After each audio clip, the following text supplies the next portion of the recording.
ഇങ്ങനെ ഒരു അങ്ങനെ ഒരു സാഹചര്യം, അങ്ങനെ ഒരു തുടക്കകാലം എന്ന് പറഞ്ഞാൽ ആദ്യത്തെ 5 വർഷം ഇങ്ങനെ തന്നെ ആയിരുന്നു. ഒരു നിലക്കും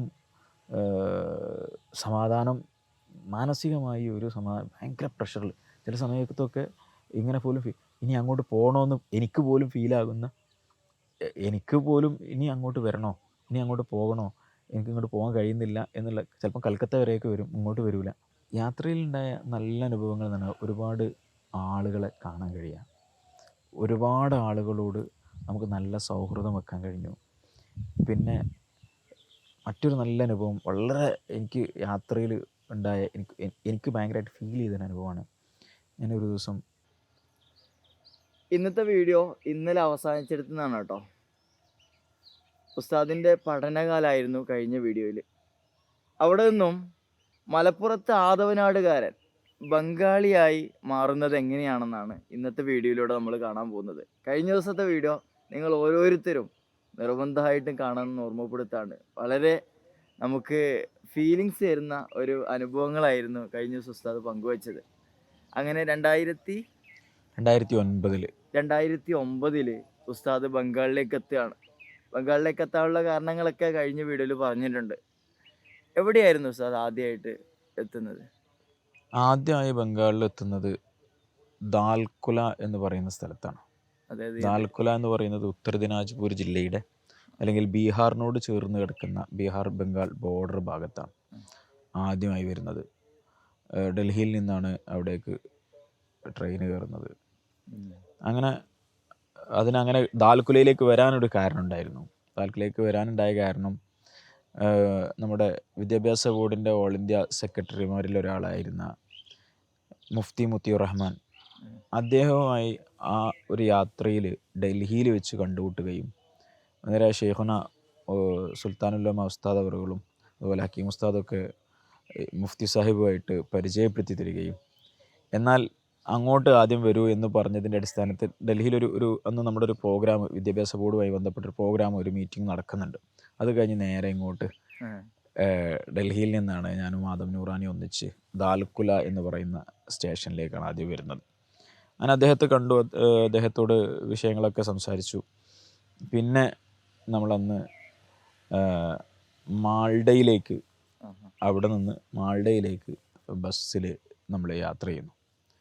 ആ യാത്രയോടുകൂടി ശരിക്ക് ബംഗാളിൻ്റെ ഒരു സാഹചര്യം, ബംഗാളിൻ്റെ ഒരു നേർചിത്രം, നെടുകെ പിളർത്തിയ ചിത്രം എന്ന് വേണമെങ്കിൽ പറയാം. കാരണം ദാൽക്കുലയിൽ നിന്ന് മാൾഡ വരുന്നത് വരെ ഏകദേശം 100-ലധികം കിലോമീറ്റർ ദൂരമുണ്ട്. അതിനിടക്ക് ഉള്ള കാഴ്ചകൾ തന്നെ ശരിക്ക് നമുക്കെല്ലാം, സത്യത്തിൽ എല്ലാ ചിത്രങ്ങളും മൊബൈലിൽ പകർത്താനുള്ളതായിരുന്നു അന്ന്. മൊബൈൽ ഉണ്ടാവില്ല. ഉണ്ട്, മൊബൈൽ അന്ന് നോക്കിയൻ്റെ ഒരു N71 അങ്ങനെ അതൊരു മൊബൈൽ എൻ്റെ കയ്യിലുണ്ട്.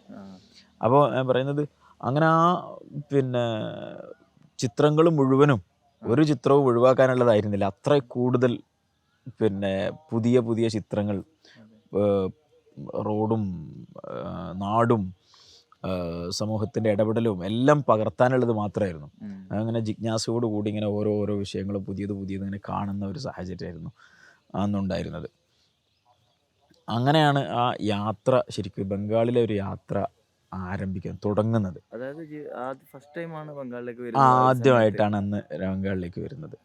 പിന്നീട് മാൾഡയുടെ ഓരോ ഏരിയകളിൽ കറങ്ങുകയും, അന്ന് നമ്മളെ കൂടെ ഹബീബ് സഖാഫി എന്ന് പറയുന്ന ബംഗാളിയനായിട്ടുള്ള ഒരു പിന്നെ മർക്കസിൽ പഠിച്ച ഒരു ബംഗാളിൽ നിന്ന് പോയി പഠിച്ച ഒരു സഖാഫി ഉണ്ടായിരുന്നു. അദ്ദേഹമാണ് നമ്മളെ ഒരുപാട് സ്ഥലങ്ങളിൽ നമ്മളെ കൊണ്ടുപോവുകയും ആളുകളെ പരിചയപ്പെടുത്തി തരികയും ശരി ഒരു എൻട്രി ഉണ്ടാക്കി തന്നത് അദ്ദേഹമാണ് എന്ന് വേണമെങ്കിൽ പറയാം. പിന്നെ മർക്കസിൻ്റെ പ്രവർത്തനം എന്നുള്ള നിലയ്ക്ക് ശരിക്കും നമ്മൾ വരുന്നതിന് മുമ്പ് തന്നെ ബംഗാളിൽ തുടങ്ങിയിട്ടുണ്ട്. ഈ ഹബീബ് സഖാഫിയുടെ മുഖേന ബംഗാളിൻ്റെ ചില ഭാഗങ്ങൾ, 1-2 സ്ഥലങ്ങളിലൊക്കെ അന്ന് മോറൽ സെൻറ്റേഴ്സ്, കൾച്ചറൽ സെൻറ്റേഴ്സിൻ്റെ വർക്കുകൾ അന്ന് നടക്കുന്നുണ്ട്. അന്നൊരു തുടങ്ങിയ സമയമാണ്. അത് ഹക്കീം ഉസ്താദിൻ്റെ യാത്രയിലൂടെയാണോ ഇനി സഖാഫി അവിടെ വന്ന് പഠിച്ചതിൻ്റെ കാരണത്താൽ അദ്ദേഹം നാട്ടിലെ സാഹചര്യങ്ങൾ പറഞ്ഞപ്പോൾ ഉസ്താദ് അവിടത്തേക്ക് പ്രത്യേകമായി പിന്നെ ഒരു കൺസിഡറേഷൻ കൊടുത്തതാണോ എന്ന് എനിക്ക് ശരിക്കും അറിയില്ല.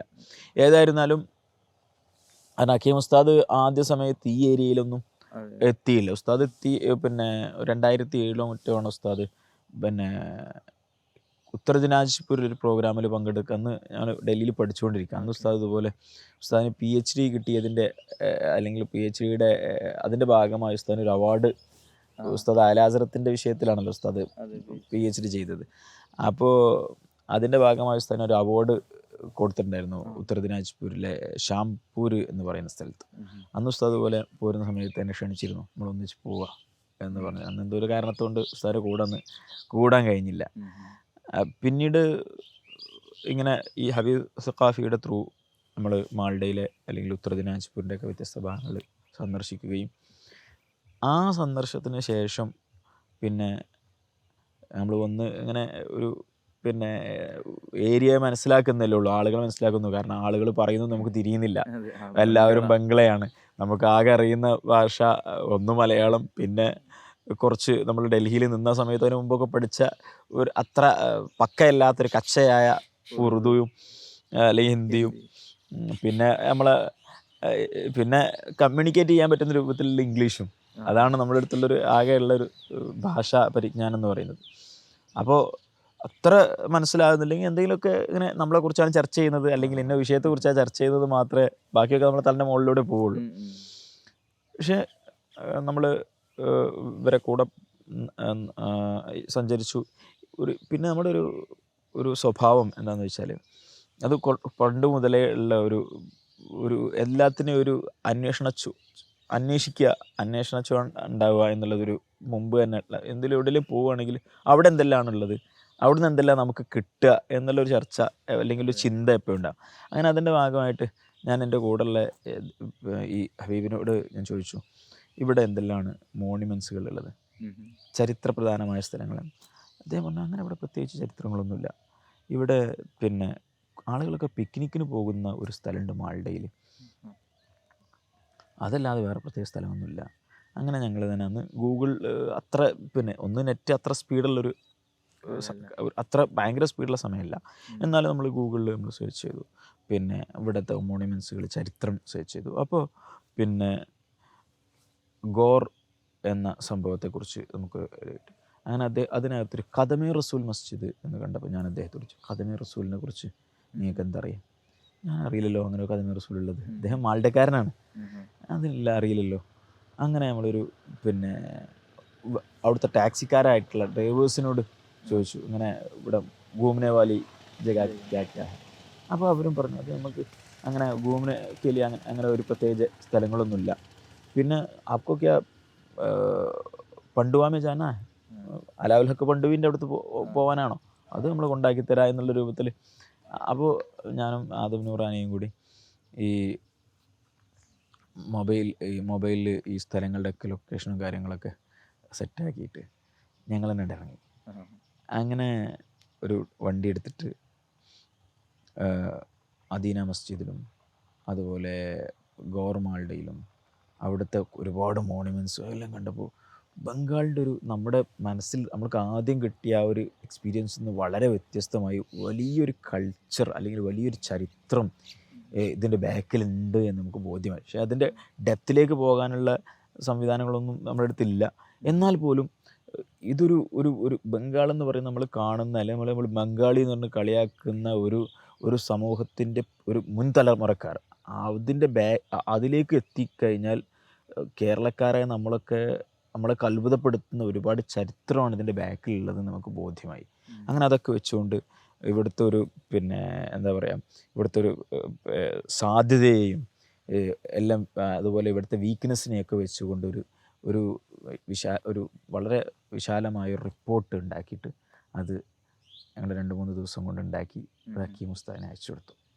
ഇവിടുത്തെ സാഹചര്യങ്ങൾ, ഇവിടെ എങ്ങനെയൊക്കെ നമുക്ക് മുന്നോട്ട് പോകണം എന്നുള്ളൊരു നമ്മൾ കണ്ടെത്തിയ അല്ലെങ്കിൽ നമ്മൾ പഠിച്ച നമ്മൾ അനുഭവിച്ച കുറേ വിഷയങ്ങളൊക്കെ വെച്ചുകൊണ്ട്. പ്രവർത്തന മേഖല എന്ന് പറയുന്നത് മാൾഡ ഏരിയയിലാണ്. അല്ല, പ്രവർത്തന മേഖല എന്ന് പറയാൻ അതൊക്കെ നമ്മുടെ ഒരു യാത്രയുടെ തുടക്കം എന്നേ പറയാൻ പറ്റുള്ളൂ. അങ്ങനെ പിന്നെ അവിടെ ഒരു മാസമോ 2 ആഴ്ചയോ താമസിച്ച് പിന്നെ നമ്മൾ കൽക്കത്തയിലേക്ക് കൽക്കത്തയിലേക്ക് പോയി. അപ്പോൾ കൽക്കത്തയിലേക്ക് പോകുന്ന സമയത്ത് പിന്നെ അവിടെ അന്ന് അവിടുത്തെ നമ്മളെ നേരത്തെ പറഞ്ഞ അല്ലെങ്കിൽ ഇന്നലെ നമ്മൾ പറഞ്ഞ സുൽത്താൻ അഹമ്മദുമായിട്ട് കോണ്ടാക്ട് ചെയ്തു. അവരോട് കണ്ടുമുട്ടി, അവരോട് സംസാരിച്ചു. അവരവരുടെ നാട്ടിലേക്ക് അവരുടെ കോൺസ്റ്റിറ്റ്യുവൻസിയിലേക്ക് കൊണ്ടുപോയി. അപ്പോൾ ആ സമയത്ത് നമ്മൾ അവിടെയുള്ള മലയാളികളായ കുറച്ച് കമ്മ്യൂണിറ്റി അവിടെ ഉണ്ട്, കൽക്കത്തയിലുണ്ട്. ബിസിനസ്സായിട്ട് കുറേ മുമ്പ് സെറ്റിലായി. ഇപ്പോൾ പുതിയ ആളുകളൊന്നും അങ്ങോട്ട് വരുന്നൊന്നുമില്ലല്ലോ. അപ്പോൾ എനിക്ക് തോന്നുന്നു ആ സമയത്തൊരു 20-30 ഫാമിലികൾ അവിടെ ഉണ്ടായിരുന്നു. അപ്പോൾ അതുമായി അവരായിട്ട് സംസാരിച്ചുകൊണ്ട് അപ്പോൾ ഒരാൾ തലശ്ശേരിക്കാരനായ നമ്മളെ ബദറുക്ക അദ്ദേഹം പറഞ്ഞു, എൻ്റെ വീട്ടിൽ താമസിക്കാം. കൽക്കത്തയിൽ ഇപ്പോൾ വല്ലപ്പോഴും വരാറുണ്ട്. അദ്ദേഹം എൻ്റെ വീട്ടിൽ താമസിക്കാം. അപ്പോൾ അദ്ദേഹത്തിൻ്റെ വീടിൻ്റെ ഒരു റൂമിൽ ഞങ്ങൾ രണ്ടാക്കും താമസിക്കാനുള്ള സൗകര്യം ചെയ്തു തന്നു. അദ്ദേഹത്തിൻ്റെ പേരമക്കളെയൊക്കെ പഠിപ്പിക്കാൻ പിന്നെ നമ്മുടെ മോറൽസ് ട്യൂഷൻസ് എടുക്കാൻ വേണ്ടിയിട്ട് അതിനുള്ളൊരു സാഹചര്യം ഉണ്ടായി. അതേസമയം തന്നെ നമ്മൾ സുൽത്താൻ അഹമ്മദുമായിട്ട് ബന്ധപ്പെട്ട് അദ്ദേഹത്തിൻ്റെ ത്രൂവിൽ അദ്ദേഹത്തിൻ്റെ ഫ്രണ്ട്സുകളായിട്ടൊക്കെ സംസാരിച്ച് കൽക്കത്തയിലൊരു ഓഫീസ് നമ്മൾ സെറ്റ് ചെയ്തു. ആ ഒരു ആദ്യത്തെ 2 മാസം കൊണ്ട് അൽഹംദുലില്ലാ കൽക്കത്തയിൽ നിന്നുകൊണ്ട് കൽക്കത്തയിൽ പാർക്ക് സർക്കസിൽ ഓഫീസ് സെറ്റ് ചെയ്തു. അതിൻ്റെ ഉദ്ഘാടനത്തിന് വേണ്ടി ഹക്കീം ഉസ്താദിനെ ക്ഷണിച്ചു. അങ്ങനെ ഉസ്താദ് വന്ന് അതിൻ്റെ ഉദ്ഘാടനമൊക്കെ ചെയ്തു തന്നു. അങ്ങനെ നമുക്ക് ഇരിക്കാനുള്ളൊരു സ്ഥലം കൽക്കത്ത ടൗണിൽ തന്നെ ആയി കിട്ടി. പിന്നെ കൽക്കത്തയിൽ നിന്നാണ് പിന്നെ അടുത്ത യാത്രയുടെ തുടക്കം ശരിക്കും വരുന്നത്. പിന്നീടുള്ള യാത്ര എന്ന് പറയുന്നത് അത് പരിചയപ്പെടുന്നവരുടെ കൂടെ പോകുക എന്നുള്ള പിന്നത്തെ യാത്ര. അങ്ങനെ ഒരു പ്ലാൻഡ് യാത്രകളൊന്നുമല്ല. ആരെങ്കിലും പരിചയപ്പെടുക. അപ്പോൾ പിന്നെ ബീഹാറിൽ നിന്നുള്ള ഒരാളെ പരിചയപ്പെട്ടാൽ അദ്ദേഹത്തിൻ്റെ നാട്ടിലെ സാഹചര്യങ്ങളെ എന്തൊക്കെ അദ്ദേഹത്തോട് അന്വേഷിക്കും. എന്നിട്ട് അദ്ദേഹത്തിൻ്റെ കൂടെ അങ്ങോട്ട് പോവുക. തുടക്കകാല യാത്രാ ചെലവുകളൊക്കെ എങ്ങനെയായിരുന്നു? യാത്രാ ചെലവുകൾ എന്ന് പറഞ്ഞാൽ അത് ഇതുപോലെ തന്നെ അന്ന് പിന്നെ മർക്കസിൽ നിന്ന് ഒരു 5500 രൂപ അന്ന് നമുക്ക് എല്ലാ മാസവും തരും. അതിൽ നിന്നങ്ങനെ പിന്നെ അന്നത്തെ യാത്രകൾ എന്ന് പറയുന്നത് ഞാൻ നേരത്തെ പറഞ്ഞ ഒരു പ്ലാൻഡ് യാത്രകളൊന്നുമല്ലല്ലോ. രാവിലെ മുതൽ വൈകുന്നേരം വരെ ഇപ്പോൾ ഒരു സ്ഥലത്ത് ഇങ്ങനെ കറങ്ങി നടക്കും, അവിടുത്തെ സാഹചര്യങ്ങൾ പഠിക്കും, അവിടുത്തെ ആളുകളെ കാണും, പരിചയപ്പെടും, അവിടെ നമുക്ക് എന്തൊക്കെ ചെയ്യാൻ പറ്റും എന്ന് നോക്കും. അങ്ങനെ അവിടെ ഒരു കൾച്ചറൽ സെൻറ്റർ ഉണ്ടാക്കാൻ പറ്റുമെങ്കിൽ അതിൻ്റെ റിപ്പോർട്ട് ഉണ്ടാക്കും. എന്നിട്ട് അത് പിന്നെ മർക്കസിലേക്ക് അയച്ചു കൊടുക്കും. അല്ലെങ്കിൽ അവിടെ ഒരു കുടിവെള്ള പദ്ധതിക്ക് സാധ്യതയുള്ളൊരു സ്ഥലമാണോ എങ്കിൽ അതിൻ്റെ ഒരു ഇതുണ്ടാക്കിയിട്ട് അത് റിപ്പോർട്ട് ചെയ്യും. അങ്ങനെ ചെറിയ വർക്കുകൾ. അപ്പോൾ നമ്മൾ യാത്രക്ക് കൂടെ ഇങ്ങനെ സഹായകമാകുന്ന കുറേ വർക്കുകൾ എന്നല്ലാതെ അങ്ങനെ ആയിരുന്നു അന്നത്തെ. അപ്പോൾ പ്ലാൻഡ് ആയിരുന്നില്ല കൂടുതലും. അപ്പോൾ പകൽ ഇങ്ങനെ ഓരോ ഗല്ലികളും ഗ്രാമങ്ങളും ആളുകളെയൊക്കെ കണ്ടിങ്ങനെ യാത്ര ചെയ്യും. പിന്നെ അതുപോലെ തന്നെ രാത്രി മിക്കവാറും വണ്ടികളിലായിരിക്കും കൂടുതലും, ഒന്നുകിൽ ട്രെയിനിൽ അതല്ലെങ്കിൽ ബസ്സിൽ. അപ്പോൾ ഏതാണോ അവൈലബിൾ ആയിട്ടുള്ളത് അതിൽ കയറിയിട്ട് അടുത്തൊരു സ്ഥലത്തേക്ക് പോകും. അപ്പോൾ രാത്രി നമ്മുടെ സമയം ഏതായാലും ഉറങ്ങാനുള്ള സമയമാണല്ലോ. അപ്പോൾ അതങ്ങനെ വണ്ടിയിൽ എങ്ങനെയൊക്കെ ഉണ്ടായിപ്പോവും. അപ്പോൾ താമസിക്കാനുള്ള പ്രത്യേക സ്ഥലത്തെക്കുറിച്ച് ചിന്തിക്കേണ്ട. പിന്നെ അൽഹംദുലില്ലാ എത്തുന്ന സ്ഥലങ്ങളിലൊക്കെ എങ്ങനെയെങ്കിലുമൊക്കെ കോണ്ടാക്ട് ചെയ്ത് അവർ പിന്നെ ചിലപ്പോൾ പള്ളിയിലോ അല്ലെങ്കിൽ പിന്നെ പള്ളിയിൽ കിടക്കാൻ ചില സ്ഥലങ്ങളിലൊക്കെ ഒരു മെഹ്മാൻ നവാസി കുറച്ച് കൂടുതലുള്ള സ്ഥലങ്ങളുണ്ട്. അപ്പോൾ അവർ നമ്മളെ വീട്ടിലേക്ക് വരുന്നുണ്ട്, അങ്ങനെ കൊണ്ടുപോകും. അങ്ങനെ പിന്നെ പല സ്ഥലത്തുമായിരുന്നു അന്നത്തെ ഒരു സാഹചര്യം ഉണ്ടായിരുന്നു. പിന്നെ അതുപോലെ തന്നെ നേരത്തെ പറഞ്ഞ പോലെ നമ്മൾ ഈ പരിചയപ്പെട്ട ഒരാളെ കൂടെ ജാർഖണ്ഡിലേക്ക് ഗിരിഡി എന്നുള്ള ഒരാളെ പരിചയപ്പെടുക എന്ന് പറഞ്ഞാൽ ജസ്റ്റ് ഇങ്ങനെ കണ്ട പരിചയമല്ല. അതിലപ്പുറം ചിലപ്പോൾ മർക്കസിൽ നിന്ന് പഠിക്കുന്ന ഏതെങ്കിലും വിദ്യാർത്ഥികളുടെ ബ്രദേഴ്സ് കൽക്കത്തയിൽ വർക്ക് ചെയ്യുന്നുണ്ടാവും, അവരെ ത്രൂ ആയിരിക്കും. ഇങ്ങനെ ഏതെങ്കിലും ഒരു കണക്ഷൻ വെച്ച് വന്നതിനായിരിക്കും. അപ്പോൾ അവരെ ത്രൂ പിന്നെ ജാർഖണ്ഡിലേക്ക് പോകുന്നു. ജാർഖണ്ഡ് പോകുമ്പോൾ ജാർഖണ്ഡിനെ പഠിക്കാനും ജാർഖണ്ഡിനെ കാണാനും ജാർഖണ്ഡിലെ സാഹചര്യങ്ങളെ മനസ്സിലാക്കാനൊക്കെ ഉള്ളൊരു ഉണ്ടാവും. പിന്നെ അതിനിടയ്ക്കാണ് ഒരു ദിവസം ഹക്കീം ഉസ്താദ്, എനിക്ക് തോന്നുന്നു ഒരു ഡിസംബർ ഒരു സമയത്താണ്, കുറച്ച് അത്യാവശ്യം നല്ല തണുപ്പുള്ള സമയത്താണ്. ഉസ്താദ് ഒരു ദിവസം വിളിച്ചു പറയുന്നത് ആസാമിലേക്ക് ഒന്ന് പോകണം. ആസാമിലൊരു കോണ്ടാക്റ്റ് വന്നു, ആസാമിൽ പോകാൻ വേണ്ടി പറഞ്ഞു. അപ്പോൾ ആസാമിൽ നമ്മളെ orphan care Markaz orphan care പദ്ധതിയുടെ ഭാഗമായിട്ടുള്ള വിഷയത്തിനാണ് പോകാൻ വേണ്ടി പറഞ്ഞത്. അങ്ങനെ ആസാമിലേക്ക് പോയി. ആസാമിൽ കരീംഗഞ്ച് എന്ന് പറയുന്ന എന്ന സ്ഥലത്തേക്കാണ് പോയത്. കരീംഗഞ്ച് ഡിസ്ട്രിക്റ്റിൻ്റെ പേരാണ്. കരീംഗഞ്ച്, ഹൈലകന്ദി, കച്ചർ, അങ്ങനെ 2-3 ഡിസ്ട്രിക്റ്റുകളൊക്കെ ആ സമയത്ത് കറങ്ങി, അവിടെ പഠിച്ചു. ആ സമയത്തൊക്കെ നമുക്ക് ഇപ്പോൾ അതിൻ്റെ ഇടയ്ക്ക് എനിക്ക് വളരെ അത്ഭുതമായിട്ട് തോന്നിയ ഒരു സംഗതി അവിടെ ആ സമയത്ത് അങ്ങനെ ചില സ്ഥലങ്ങളൊക്കെ പോകുമ്പോൾ അവിടുത്തെ പിന്നെ ചില മൗലാനമാർ ഫയലേറ്റ് വരുന്നു. ഫയലേറ്റ് വന്നിട്ട് നമ്മളോട് പിന്നെ ആ ഫയലിൽ അവരെന്തെങ്കിലും ഏതെങ്കിലും രൂപത്തിൽ അപ്ലിക്കേഷൻസ്, ഇപ്പോൾ ചിലപ്പോൾ അധികം ആളുകളും ഈ ഓർഫൻ കെയറായിട്ട് ബന്ധപ്പെട്ട് അല്ലെങ്കിൽ ഓർഫൻ സ്റ്റുഡൻസുമായിട്ട് ബന്ധപ്പെട്ട സംഗതികൾക്ക് വരുന്നതായിരിക്കും. അപ്പോൾ അവരതിൻ്റെ കൂടെയൊക്കെ അധികത്തിനും ഒരു നമ്മുടെ ഇസ്ലാമിക് വിദ്യാഭ്യാസ ബോർഡിൻ്റെ അല്ലെങ്കിൽ നമ്മൾ IBIയുടെ സർട്ടിഫിക്കറ്റുകൾ അധിക സ്ഥലത്തും അവരുടെ ഒരു ഇതായിട്ട് പ്രൈഡായിട്ട് അവർ അതിൻ്റെ കൂടെ വെച്ചിട്ടുണ്ടായിരുന്നു. അപ്പോൾ ഞാൻ അവരോട് ചോദിച്ചു, ഇത് എങ്ങനെയാണ്, എവിടെ നിന്ന് കിട്ടിയതാണ്, എപ്പോൾ കിട്ടിയതാണ് എന്ന് ചോദിച്ചു അവരോട്. അപ്പോൾ ഷാഹുൽ ഹമീദ് മാക്കവി മർഹൂം ഉസ്താദ് ഇവിടെ വന്നിട്ടുണ്ടായിരുന്നു. ഉസ്താദ് വന്ന സമയത്ത്, അപ്പോൾ അത് 90കളിലൊക്കെയാണ്, 90ൻ്റെ അവസാനങ്ങളിൽ. ആ സമയത്ത് ഉസ്താദ് യാത്ര ചെയ്ത യാത്രകളിൽ ഉസ്താദ് പിന്നെ നൽകിയ സർട്ടിഫിക്കറ്റ്, ഉസ്താദിൻ്റെ സൈനും പേരൊക്കെ ഉള്ള ആ സർട്ടിഫിക്കറ്റ്. അതുപോലെ ചില ഹാളുകളിലൊക്കെ പോയാൽ ഹാളുകളുടെ ഇതിൽ, അതായത് മദ്രസ ഈ മക്തബ്, അവിടെ സബാഹി മക്തബ് എന്ന് പറയും. ആസാമിൽ മദ്രസകൾക്ക് സബാഹി മക്തബ് എന്ന് പറയും. അപ്പോൾ മക്തബിൻ്റെ മുന്നിൽ നമ്മുടെ നാട്ടിലൊക്കെ മുമ്പുണ്ടായിരുന്ന ഫ്രെയിം വെച്ചിരുന്നത് പോലെ ഫ്രെയിം ചെയ്തിട്ട് ഈ പിന്നെ അഫിലിയേഷൻ പത്രം തൂക്കി വെച്ചിട്ടുണ്ട്. അപ്പോൾ എനിക്ക് കണ്ടപ്പോൾ എനിക്ക് ഭയങ്കരമായിട്ട് ഒരു പ്രചോദനം. കാരണം ഞാൻ പോകുന്ന സമയത്ത് 2019 ലാസ്റ്റിലാണ്. ആ സമയത്ത് തന്നെ പോകാൻ വളരെ പ്രയാസമുള്ള സ്ഥലമാണ് ആസാമിലെ, പ്രത്യേകിച്ച് ഈ ഏരിയ. ആസാമിൻ്റെ ലോവർ ആസാം എന്ന് പറയുന്ന നമ്മുടെ ഗുവാഹട്ടിയോട് ചേർന്ന് കിടക്കുന്ന ഭാഗങ്ങളിൽ പോകാൻ അത്ര പ്രയാസമല്ല. പക്ഷേ ഇങ്ങോട്ട് പോകാൻ വലിയ കടമ്പകൾ കിടക്കണം. ഒന്ന് ട്രെയിനില്ല, മറ്റൊന്ന് ബസ് മാത്രമാണ്. ബസ്സിൻ്റെ റൂട്ടെന്ന് പറയുന്നത് വളരെ നാരോ ആയിട്ടുള്ള ഒരു ബസ്സിനാണ് പോകാനേ കഴിയുക. അത്ര ചെറിയ നാരോ ആയിട്ടുള്ള, താഴെ നോക്കിയാൽ വലിയ കൊക്കയാണ്.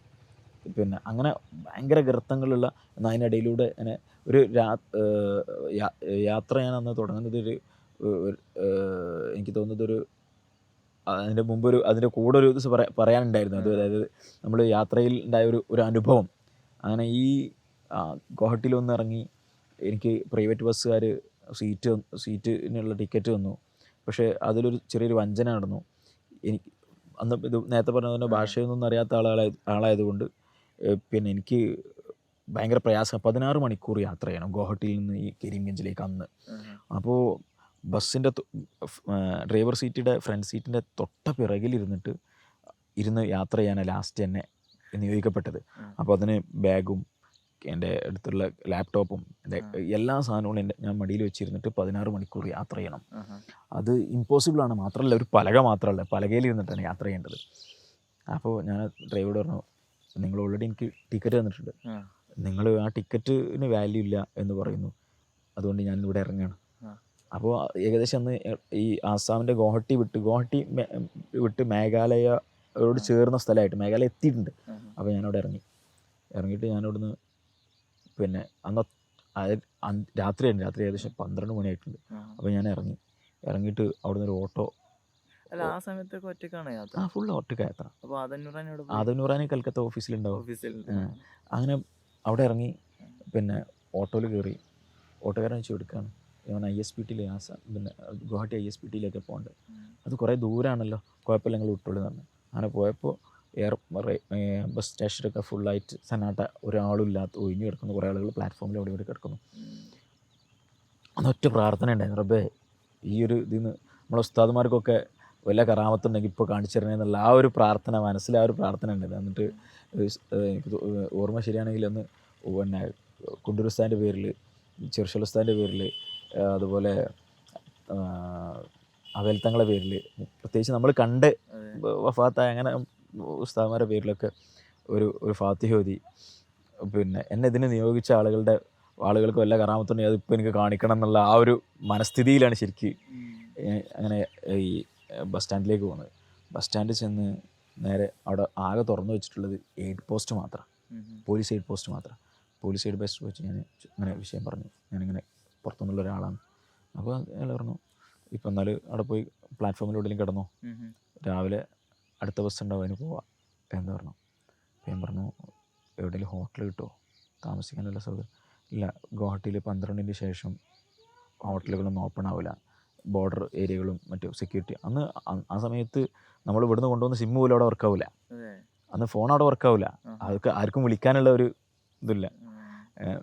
അപ്പോൾ പിന്നെ കഴിയില്ല പറഞ്ഞു. ഭക്ഷണത്തിന് എന്തെങ്കിലും മാർഗം, ഇപ്പോൾ രാത്രി ആകുമ്പോൾ നിങ്ങൾക്ക് ഭക്ഷണം വേണമെങ്കിൽ ഗുവാഹട്ടി ടൗണിലേക്ക് പോയാൽ, അപ്പോൾ ഗുവാഹട്ടി ടൗണിൽ തന്നെ വീണ്ടും ഒരുപാട് യാത്ര ചെയ്യണം, അപ്പോൾ അതും ഒരു പ്രയാസമായി തോന്നി. ഏതായാലും ഞാൻ അവിടെ തന്നെ ഇരുന്നു. അദ്ദേഹം ഒന്ന് റോന്തൊക്കെ ചുറ്റി വീണ്ടും വന്നിട്ട് എന്തെങ്കിലും ഇവിടെ ഇരിക്കുന്നു പറഞ്ഞു, പെട്ടി തുറന്നു. അതിൻ്റെ മുകളിൽ തന്നെ ഉള്ളത് മർക്കസിൻ്റെ അന്നൊരു ബ്ലാക്ക് നിറത്തിലുള്ളൊരു ബ്രോഷറുണ്ട്, ആ ബ്രോഷറാണ് മുകളിലുള്ളത്. ആ ബ്രോഷർ എടുത്ത് അദ്ദേഹം തിരിച്ച് അങ്ങനെ മറിക്കാൻ തുടങ്ങി. മറിച്ച് അവസാനം അന്ന് മൻമോഹൻ സിംഗ് ആണ് പ്രധാനമന്ത്രി. ഉസ്താദും മൻമോഹൻ സിംഗ് കൂടി, ഷെയ്ഖുന ഉസ്താദ് അവരോട് മൻമോഹൻ സിംഗ് കൂടി ഇരിക്കുന്ന ഫോട്ടോ കണ്ടിട്ട് അദ്ദേഹം ധാരാളം വെച്ചു. ഞാൻ പറഞ്ഞത് എൻ്റെ ഉസ്താദാണ്, അതുപോലെ ഈ സംവിധാനത്തിൻ്റെ ഫൗണ്ടറാണ്, അദ്ദേഹമാണ് എന്നെ ഇങ്ങോട്ട് പറഞ്ഞയച്ചത്, ഞാൻ അദ്ദേഹത്തിൻ്റെ പ്രതിനിധിയായിട്ടാണ് ഇങ്ങോട്ട് പോകുന്നത് എന്ന് പറഞ്ഞു. അപ്പോൾ അദ്ദേഹം ഉടനെ പൂട്ടി വെച്ച്, ഞാൻ നേരത്തെ പറഞ്ഞ പോലെ പിന്നെ അദ്ദേഹത്തിൻ്റെ മുഖഭാവമൊക്കെ മാറി. അദ്ദേഹം വേഗം ഫോൺ എടുത്തിട്ട് സ്റ്റേഷനിലേക്ക് വിളിച്ചു. അദ്ദേഹം പറയുന്ന അതിൻ്റെ ഒരു ഉള്ളടക്കം അന്ന് മനസ്സിലായത്, പ്രധാനമന്ത്രിയുടെ ഒരാൾ ഇവിടെ കുടുങ്ങിയിട്ടുണ്ട്, അപ്പോൾ അത് പ്രൈവറ്റ് ബസ്സുകാരുടെ വിഷയം കൊണ്ടാണ്, അത് ക്ലിയർ ചെയ്തിട്ടില്ലെങ്കിൽ നാളെ പ്രൈവറ്റ് പിന്നെ കൗണ്ടർ ബസ്സൊക്കെ പൂട്ടും എന്നുള്ള രൂപത്തിലാണ് അവർ സംസാരിക്കുന്നത്. അങ്ങനെ ഉടനെ ഒരു പോലീസ് ഒരു ജീപ്പ് പോലീസുകാർ വന്നു, എന്നോട് വിഷയങ്ങൾ ചോദിച്ചു. അവർ വേഗം ചായ വാങ്ങിച്ചു കൊണ്ടുവന്നു തന്നു. പിന്നെ കുറച്ച് നേരം കഴിഞ്ഞപ്പോൾ എനിക്ക് ടിക്കറ്റ് തന്ന കൗണ്ടറിൻ്റെ ടീം, അവിടുത്തെ മുതലാളിമാർ, അവർ വേറുണ്ട്, ഏകദേശം 1 മണി കഴിഞ്ഞിട്ടുണ്ട് ആ സമയത്ത്. അവർ വന്നിട്ട് അവർ തമ്മിൽ അങ്ങോട്ടും സംസാരിച്ച് ലാസ്റ്റ് അവർ ഫൈനലാക്കി, എനിക്ക് രാത്രി അവിടെ താമസിക്കാൻ സൗകര്യം ചെയ്തു തരാം, എനിക്ക് ഭക്ഷണം വാങ്ങിച്ചു തരാം, രാവിലത്തെ വണ്ടിയിൽ എനിക്ക് സീറ്റ് അവരെന്നെ സീറ്റ് അറേഞ്ച് ചെയ്തു തരാം. അങ്ങനെ തന്നെ പോലീസുകാരുടെ ഈ വന്ന ഈ ടീമിൻ്റെ വണ്ടിയിൽ പോലീസുകാരുടെ കൂടെ എന്നെ ഹോട്ടലിലേക്ക് പറഞ്ഞയച്ചു. അടുത്തുള്ളൊരു ഹോട്ടൽ അവരെന്നെ അറേഞ്ച് ചെയ്ത്, അപ്പോൾ ഓപ്പൺ ചെയ്ത് അവിടെ അറേഞ്ച് ചെയ്ത് തന്നു, ഭക്ഷണം അറേഞ്ച് ചെയ്ത് തന്നു, എല്ലാ സൗകര്യങ്ങളുമായി. ഒരു പോലീസുകാരൻ എൻ്റെ കൂടെ നിർത്തി തന്നു. അങ്ങനെ പുലർച്ചെ ഇതുപോലെ തന്നെ പോലീസുകാർ വന്ന് അവരുടെ കൂടെ ബസ്സിലേക്ക് വന്നു. ബസ്സിൽ വന്ന് നോക്കുമ്പോൾ മുന്നിലെ 2 സീറ്റ് ബുക്ക് ചെയ്തിട്ടുണ്ട്, അവിടെ ഇനി ആരുമില്ല, അവരെന്നെ ബുക്ക് ചെയ്ത് തന്ന് അങ്ങനെ യാത്രയാക്കി. അപ്പോൾ ആ ഒരു യാത്രയിൽ അവിടെ കൂടെയാണ് പിന്നെ അങ്ങനെയാണ് ആസാമിലെത്തുന്നത്. ആസാമിലെത്തി ധൈര്യം കിട്ടിയെന്ന് മാത്രമല്ല, എനിക്ക് കുറച്ചുകൂടി ഒരു ഹിമ്മത്ത് കിട്ടി, കുറച്ചുകൂടി ഒരു നമ്മളെ വിഷയത്തിന് ഇറങ്ങാനുള്ള, അല്ലെങ്കിൽ നമ്മൾ ചെയ്യുന്ന വർക്കിനുള്ള ഒരു വലിയൊരു പ്രചോദനമായിട്ട് അത് മാറി. കാരണം നമ്മൾ ഒരിക്കലും പ്രതീക്ഷിക്കാത്ത സ്ഥലത്ത് നമ്മൾ പ്രതീക്ഷിക്കാത്ത രൂപത്തിലുള്ള ഒരു മദത് കിട്ടുകയാണല്ലോ, അത് ഭയങ്കരമായിട്ട് ഇൻസ്പയർ ചെയ്തു. അങ്ങനെയാണ് പിന്നെ ആസാമിൽ എത്തുന്നത്. അപ്പോൾ ആസാമിലെത്തി ഞാൻ പറഞ്ഞതുപോലെ ഈ യാത്ര എന്ന് പറയുന്നത് ക്ലേശം തന്നെയാണ്. പൊട്ടിപ്പൊളിഞ്ഞ റോഡുകൾ, പിന്നെ ഈ ഇങ്ങനെ വളഞ്ഞു തിരിഞ്ഞ വഴികൾ, തീരെ സേഫ് അല്ലാതെ എപ്പോഴും പൊളിഞ്ഞു വീഴാൻ നിൽക്കുന്ന പാറക്കെട്ടുകൾ, പോകുമ്പോൾ തന്നെ യാത്രക്കിടയിൽ തന്നെ അന്ന് അതിൻ്റെ തലേ ദിവസം പൊളിഞ്ഞു വീണ പല മഴയിൽ, അവിടുത്തെ മഴയൊന്നും തീരെ പ്രെഡിക്റ്റ് ചെയ്യാൻ കഴിയില്ല. ചിറാപുഞ്ചിയോട് ചേർന്ന് കിടക്കുന്ന ഭാഗങ്ങളാണല്ലോ, ആ ഭാഗം ചിറാപുഞ്ചിയുടെ ഏരിയ ആണ്. അപ്പോൾ പ്രെഡിക്റ്റ് ചെയ്യാൻ കഴിയില്ല, എപ്പോഴും മഴ ഉണ്ടാവും, എപ്പോഴും പിന്നെ ലാൻഡ് സ്ലൈഡിങ് ഉണ്ടാവാം. അതൊക്കെ ഇങ്ങനെ കണ്ടുകൊണ്ടാണ് ഈ യാത്ര ചെയ്യുന്നത്. അൽഹംദുലില്ലാഹ്. പക്ഷെ അതുവരെ ആരുമായിട്ടും, പുറംലോകമായിട്ട് ആരുമായിട്ടും, വീടുമായിട്ടോ അല്ലെങ്കിൽ പിന്നെ ഉസ്താദുമാരായോ, നമ്മളീ പോകുന്ന ആളുകൾ ചെന്നെത്തുന്ന ആളുകളുമായി ഒന്ന് കോണ്ടാക്ട് ചെയ്യാനുള്ള ഒരു സംവിധാനങ്ങളും ഇല്ല. അങ്ങനെ ബസ്സിൽ കയറിയതിന് ശേഷം ഞാൻ അതിൻ്റെ കണ്ടക്ടർ പിന്നെ നോക്കി കണ്ടക്ടർ എന്ന് വേണമെങ്കിൽ പറയാൻ ക്ലീനറൊക്കെ ആയിട്ടുള്ള ആളുണ്ട്. അയാൾ എൻ്റെ അടുത്ത് വന്ന് എന്നെ പരിചയപ്പെട്ട് സംസാരിച്ചു. അദ്ദേഹം പിന്നെ എനിക്ക് ഫോൺ തന്നു. ഞാൻ ആ ഫോണിൽ ഞാൻ എവിടേക്കാണ് പോകുന്നത്, ആ പോകുന്ന ടീമിനെ ഞാൻ വിളിച്ച് ഞാനിങ്ങനെ ഇന്നലെ പ്രയാസപ്പെട്ടതാണ്, ഞാൻ ഇന്ന് വരുന്നുണ്ടെന്ന് പറഞ്ഞു. അങ്ങനെ കരിമഞ്ചിൽ പോയി ഇറങ്ങി. പിന്നെ കരീംഗഞ്ചിനെയും ആസാമിൻ്റെ ആ ഏരിയയൊക്കെ പഠിച്ചു. അവിടെ ഒരു 10 ദിവസമോ അതിലധികം അവിടെ കറങ്ങി നടന്നു. അങ്ങനെ ത്രിപുരയിൽ ഒരാളെ പരിചയപ്പെട്ടു. അദ്ദേഹത്തിൻ്റെ കൂടെ ത്രിപുരയിലേക്ക് പോയി, ധർമ്മനഗറിലേക്ക് പോയി. പിന്നെ തിരിച്ച് വീണ്ടും ആസാമിൽ വന്നു.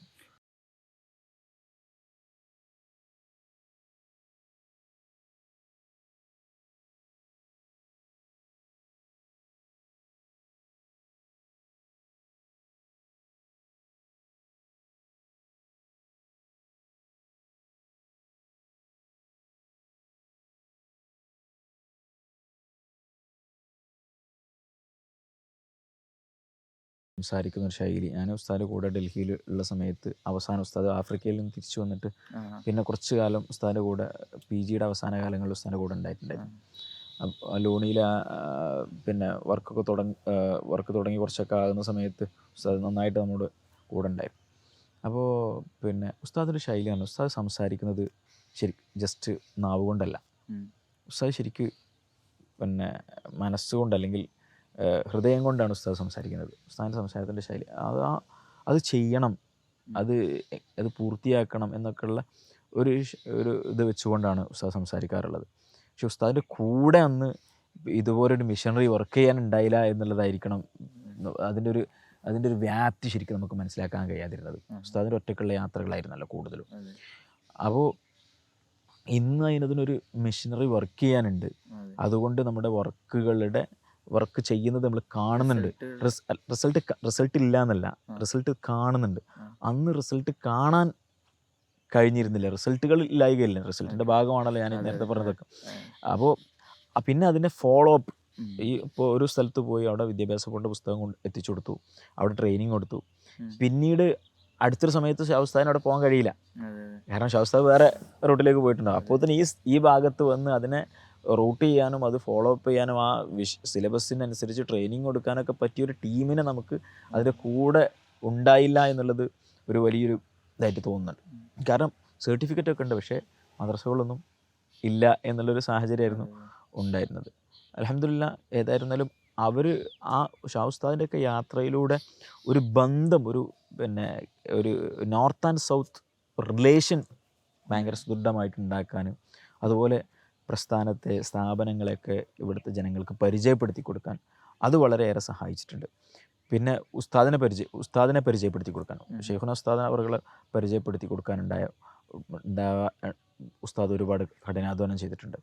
അതുകൊണ്ട് നമുക്കൊന്നും പോയിട്ട് നമ്മൾ ചിലപ്പോൾ കാണുമ്പോൾ തന്നെ, നമ്മളെ ഷെക്കിൽ കാണുമ്പോൾ തന്നെ ചോദിക്കും സക്കാഫത്ത് നിയാസ് എന്ന് ചോദിക്കുന്ന ഒരു രൂപത്തിൽ, അല്ലെങ്കിൽ പിന്നെ കേരളത്തിൽ നിന്ന് പറയുമ്പോഴേക്ക് ഉസ്താദിൻ്റെ ശിഷ്യനാണോ എന്ന് ചോദിക്കുന്ന ഒരു സാഹചര്യത്തിലേക്കൊരു മാറ്റം ഉണ്ടായി എന്നതൊരു വലിയ കാര്യം തന്നെയാണ്. കാരണം നമ്മളെവിടെ ചെന്നാലും ഏത് ഭാഗത്ത് ചെന്നാലും നമ്മൾ കയറി ചെല്ലുന്നതിനൊരു അഡ്രസ്സ് ഉണ്ടല്ലോ, ആ അഡ്രസ്സ് ഉസ്താദാണല്ലോ. അത് ഞാൻ അതിൻ്റെ യാത്രേൻ്റെ ഇടയിൽ ചോദിച്ചാണ്. കാരണം നമുക്ക് പൊതുവേ ഉത്തരേന്ത്യൻ ദേവ അല്ലെങ്കിൽ നോർത്ത് ഏഷ്യൻ ദേവ എന്ന് പറയുമ്പോൾ നമ്മളെ എല്ലാവരുടെ വഴികാട്ടി എന്നുള്ളത് ഷാഹുൽ ഹമീദ് ബാഖവി ശാന്തപുരം ഉസ്താദാണല്ലോ. കഴിഞ്ഞ ദിവസം ഹക്കീം ഉസ്താദ് അടക്കം ഉസ്താദിന് ഇതിലേക്ക് ഇറങ്ങാൻ നൽകിയത് ഉസ്താദാണെന്ന് പറഞ്ഞല്ലോ. അപ്പോൾ അത് ഞാനൊന്ന് ചോദിച്ചെന്നുള്ളൂ. ഉസ്താദ് അങ്ങനെ മേഘാലയയിൽ നിന്ന് അങ്ങനെ നമ്മൾ അന്ന് ത്രിപുരയിൽ നിന്ന് പിന്നെ ഒന്ന് മണിപ്പൂർ പോയി. ത്രിപുരയിൽ നിന്ന് ആസാമിൽ ഒന്ന് മണിപ്പൂർ ആസാം ബോർഡർ സ്ഥലമാണ്. പിന്നെ അന്ന് ഈ മണിപ്പൂർ പോവുക, അതുപോലെ മേഘാലയ പോവുക എന്നൊക്കെ പറയുന്നത് അന്നൊരു ആഗ്രഹത്തിൻ്റെ പുറത്തു കൂടിയാണ് കേട്ടോ. ഒരു ഇന്ത്യയുടെ എല്ലാ സ്റ്റേറ്റുകളും കവർ ചെയ്യുക എന്നുള്ള, പണ്ട് സ്കൂളിൽ 7ാം ക്ലാസ് പഠിക്കുന്ന സമയത്ത് ഇതുപോലെ ഇന്ത്യയുടെ ഓരോ സ്റ്റേറ്റിനെയും ഇങ്ങനെ വ്യത്യസ്തമായിട്ട് ഇങ്ങനെ എടുക്കാൻ പറ്റുന്ന ഒരു പസിൽ ടൈപ്പ് ഒരു സംവിധാനം ഉണ്ടായിരുന്നു. ഓരോ ഇന്ത്യയുടെ ടോട്ടൽ മാപ്പിന് അതിനെ ഓരോ സ്റ്റേറ്റ് ആയിട്ട് നമുക്ക് വെക്കാനൊക്കെ പറ്റുന്ന രൂപത്തിലുള്ളൊരു പസിൽ ഉണ്ടായിരുന്നു. അപ്പോൾ ആ പസിൽ ഇങ്ങനെ വെക്കുന്ന സമയത്ത് അതങ്ങനെ പറയും, ഞാനിപ്പോൾ ഇന്ന സ്റ്റേറ്റിൽ പോയി, ഇപ്പോൾ കേരളത്തിൽ പോയി, അല്ലെങ്കിൽ കർണാടകയിൽ ബാംഗ്ലൂരോ മറ്റോ ടൂറിൻ്റെ ഭാഗമായിട്ട് പോയി, വേറെ അവിടെ പോയിട്ടില്ല, ഇതൊക്കെ ഈ നാടൊക്കെ പോകണമല്ലോ. അപ്പോൾ അന്നത്തെ ഒരു ഈ സമയത്ത് ഇപ്പോൾ മണിപ്പൂർ പോകുമ്പോൾ, ത്രിപുരയിൽ പോകുമ്പോൾ അന്നത്തെ എന്താണെന്ന് വെച്ചാൽ ഞാൻ ഈ സ്റ്റേറ്റിൽ പോയി, അവിടുത്തെ ജനങ്ങളെ കണ്ടു, അവരോട് സംസാരിച്ചു എന്നുള്ള ആ ഒരു ആവേശത്തിൻ്റെ പുറത്താണ് അവിടേക്കൊക്കെ പോകുന്നത്. അതുപോലെ തന്നെ ഇപ്പോൾ ബംഗാളിൽ ആദ്യം വന്നപ്പോൾ ഞാൻ പറഞ്ഞല്ലോ, പിന്നെ ഉത്തർ ദിനാജ്പൂരിൽ വന്നു, പിന്നെ മാൾഡയിൽ വന്നു, പിന്നെ അടുത്ത ഡിസ്ട്രിക്റ്റിൽ പോവുക എന്നുള്ളതാണ് പിന്നെ ആഗ്രഹം. ഓരോ ഡിസ്ട്രിക്റ്റിലെത്തണം, ആ ഡിസ്ട്രിക്ട് എന്താണെന്ന് കാണണം. അപ്പോൾ മുർഷിദാബാദിലെത്തി, ദക്ഷിണ ദിനാജ്പൂരിലെത്തി, അങ്ങനെ പിന്നെ എപ്പോഴെങ്കിലുമൊക്കെ ഇങ്ങനെ ഇരിക്കുമ്പോൾ ഇപ്പോൾ ബംഗാളിൻ്റെ ഓരോ ഡിസ്ട്രിക്റ്റിലും എടുത്തിട്ട് ഇന്ന ഡിസ്ട്രിക്റ്റിലൊക്കെ എത്തി, അവിടെയൊക്കെ എന്തെങ്കിലുമൊക്കെ ചെയ്യാൻ കഴിഞ്ഞു. അങ്ങനെ ഒരു മുന്നിലേക്ക് ഇങ്ങനെ ചിന്തിക്കുന്ന അല്ലെങ്കിൽ ആഗ്രഹിക്കുന്ന ഒരു സ്വഭാവം ഉണ്ടായിരുന്നു. അതുകൊണ്ടായിരിക്കണം പിന്നെ ഏകദേശം എല്ലാ സ്റ്റേറ്റിലും എല്ലാ ഏരിയയിലും എത്താൻ സാധിച്ചതെന്ന് മനസ്സിലാക്കുന്നത്. അപ്പോൾ അതിൻ്റെ ഭാഗമായാണ് അങ്ങനെ മണിപ്പൂരിലെത്തി. മണിപ്പൂരിലെ കുറച്ച് ആളുകളൊക്കെ ബന്ധപ്പെട്ട് സംസാരിച്ചു. പിന്നെ വീട്ടിലെ പ്രതികരണം എങ്ങനെയായിരുന്നു? വീട്ടിലെ പ്രതികരണം അൽഹംദുലില്ലാ, പഠിക്കുന്ന സമയത്ത് തന്നെ ഞാൻ ഇന്നലെ സംസാരിച്ചത് പറഞ്ഞ പോലെ ഉഗാണ്ടയിൽ പോവുക എന്ന് പറഞ്ഞിട്ടാണല്ലോ തുടങ്ങുന്നത് തന്നെ.